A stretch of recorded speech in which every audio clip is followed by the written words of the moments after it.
WhatsApp users, you can now add music to your WhatsApp while posting the same way you do on Instagram. All you have to do is just to go to your WhatsApp, go to your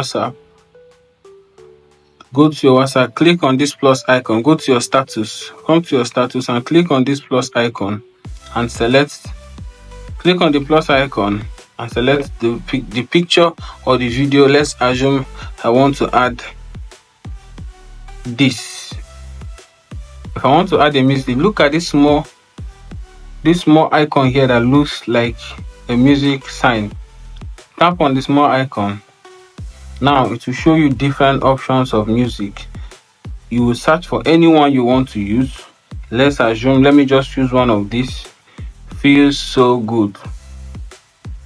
And click next. Let's see.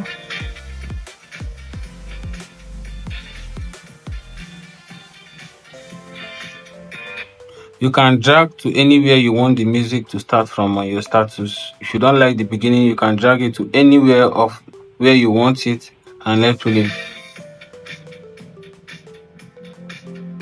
So as you can see, this is the easiest way to add music on your WhatsApp status. Then click done.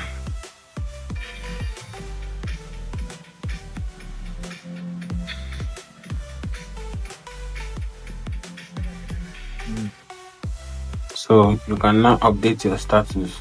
If you find this video helpful, don't forget to hit the subscribe button and follow for more amazing tech content like this. If you find this video helpful, don't forget to hit the subscribe button for more amazing tech content like this. Let's see. So you can now add music to your WhatsApp status.